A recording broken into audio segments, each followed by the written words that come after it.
thought today I'd talk a little bit about what a monastery is, because we all come here with our own ideas of what a monastery is and what's going to happen to us at a monastery.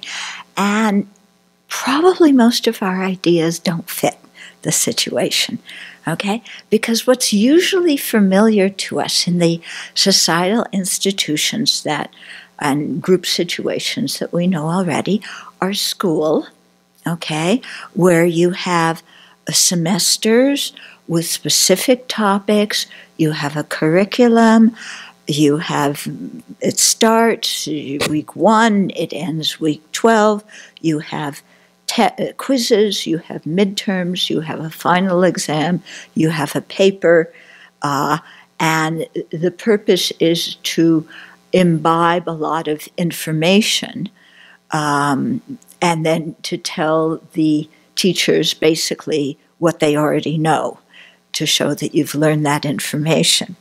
Okay? And so that is one institution we're very familiar with, very structured, how we act, what we receive from it, very fixed. In our minds, we know what it is.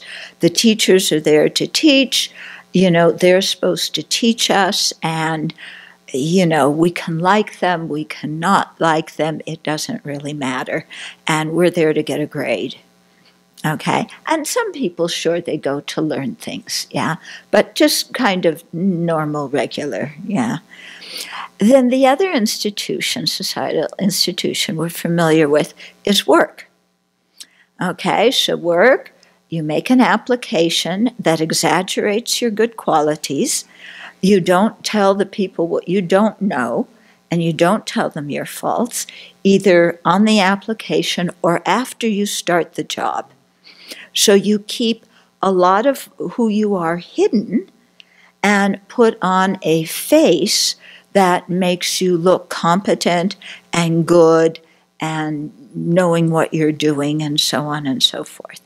And there you're mostly going to earn money, okay, to support your family and to do things that you enjoy. And so some people may like their jobs, that's very good. Yeah, but I think the money aspect and what they receive from the job is, if you don't have the money aspect, why do it? Okay, so it's very much something you cooperate with other people, but there's a certain amount of vying with them too, people who are equal with you, because when it comes to promotion time, you want to seem better than your colleagues so that you'll get the promotion. You want to make a good impression on whoever is above you in the organizational structure, and because you get certain perks if you can have a good relationship with that person. Again, there's very standard things.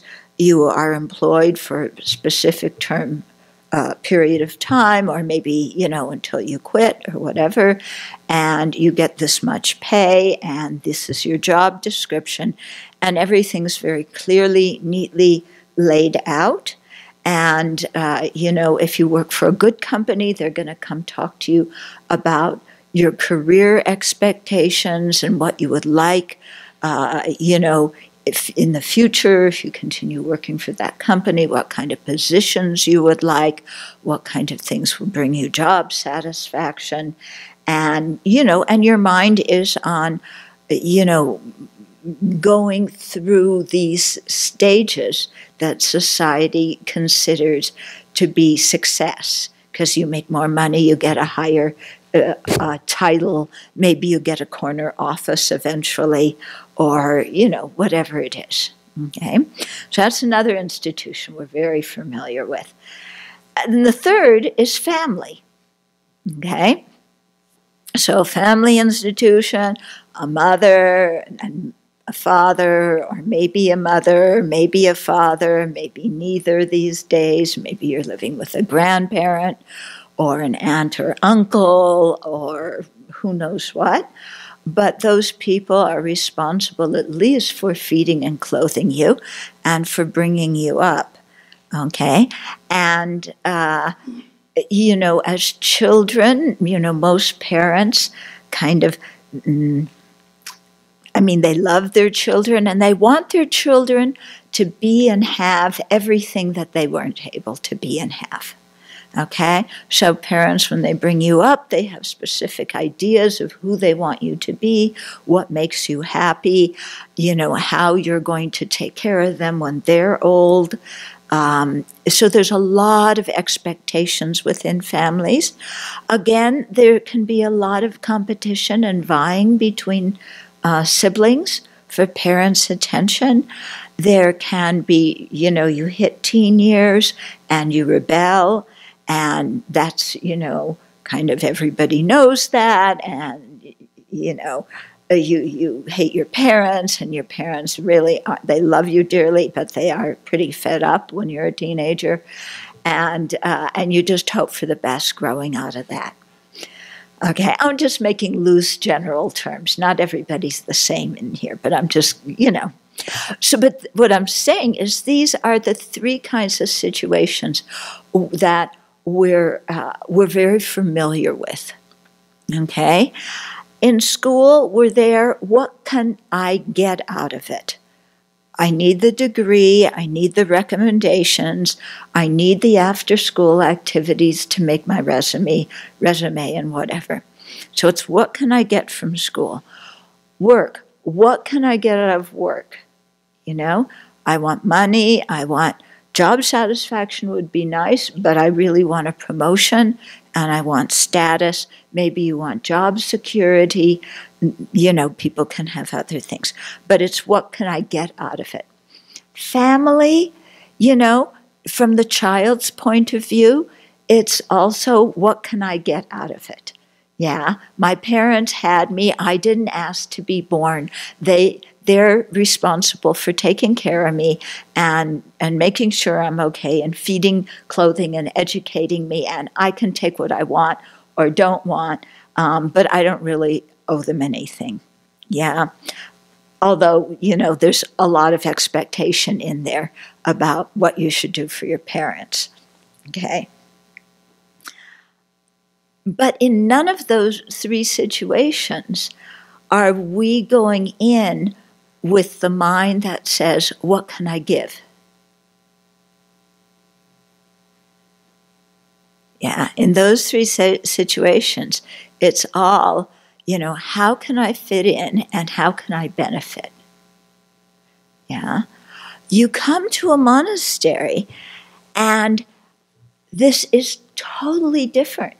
And what my point is, we don't have anything in our previous upbringing that prepares us for what coming into a monastery is.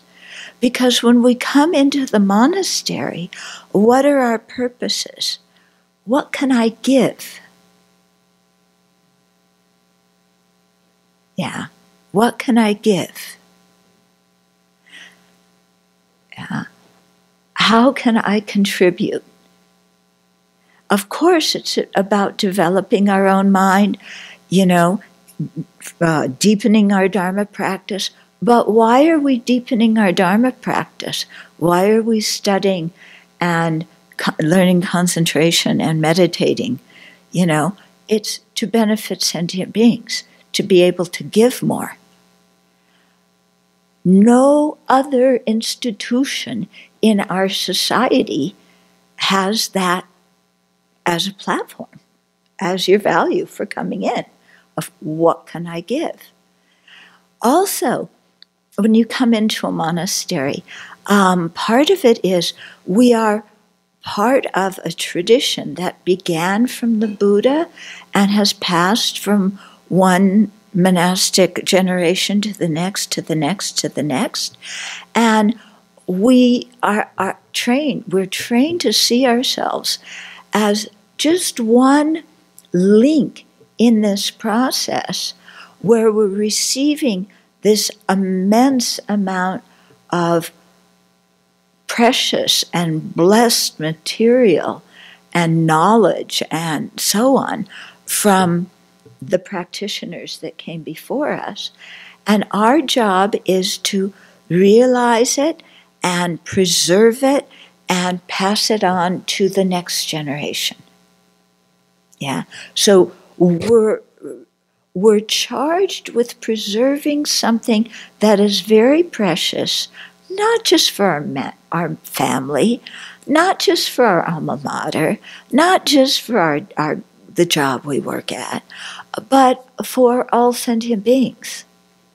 Yeah, so that all sentient beings will have access to the Dharma, if they so desire, on this planet, and by actualizing the Dharma, so that we have the Dharma in our minds, and sentient beings can access that by our giving the Dharma, explaining the Dharma, helping people learn it. Okay? So do you see how different the motivation and the whole setup is for a monastery, and how different it is from a family and a school and a workplace? And like I said, we have no role model for this before coming into a monastery. So we usually come in with our usual attitude of, what can this place do for me? How am I going to benefit by being here? And okay, there's jobs I have to do, so I have to do them. And if I get some help, that's good, But maybe, we should have discussions about what I want from my offering service job in the future, how I can progress and attain a higher status in my offering service job. Maybe I can become the director of the monastery. Maybe I can become a translator. Maybe I can be the chief person in charge of the forest. Maybe I can become a teacher. What are my job possibilities? What can I become? Because this is what we're taught in our upbringing, to become somebody with a title, with certain educational qualifications, and your name card of what you are, and then you feel secure. You have now a monastic career. You have a title. With this, you're the head of the department. You're the assistant head of you're the assistant department head. You know what you're doing, and people, what we want is because we think the important thing about offering service is, let's get the job done efficiently. Okay, important thing is, we have a timetable, get the job done efficiently, then take the rest of the time off. Because that's what we did in our ordinary work job. That's what we did in school. Yeah. Here, what are the criteria for your offering service? What's the state of your mind? Are you offering service with a pure motivation to benefit others? Are you learning about your own mind from your interactions with everybody else at the Abbey, like when people don't do things the way you want them done, or they think differently from you? Are you learning about yourself from those? Yeah. Are you able to practice fortitude and patience? Are you able to develop loving kindness for all the other people who live here and all the guests? Those are the criteria for successful offering service jobs. Not your title, not your status in the monastery. Yeah, it's what's going on in your mind. And so again, in our upbringing, we have no role model for a place where you go, where your internal development, with which you alone are responsible for and to monitor, where that is the qualification of what is successful or not in terms of your offering service. Yeah, doesn't correspond with society.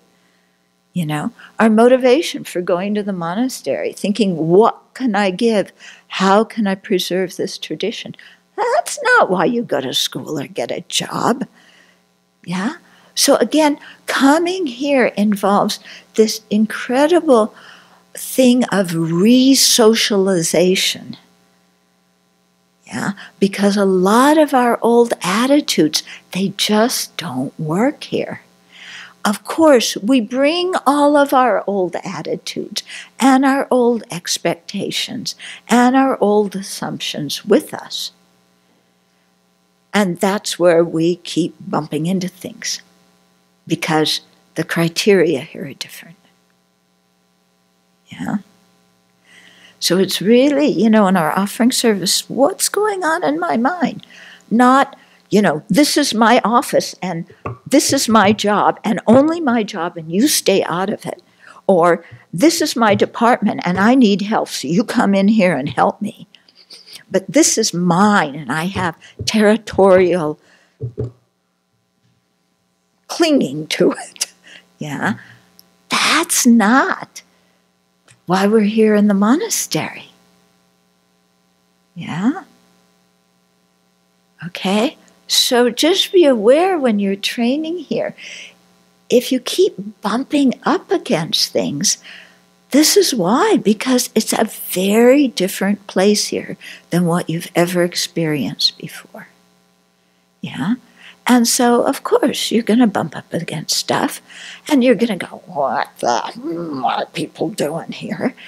And then if you remember this talk, then, that's the thing. If you remember this talk, which you'll probably have to hear at least 20 times before you have a chance of remembering it, then you'll be able to, say, okay, this is what I need to be paying attention to.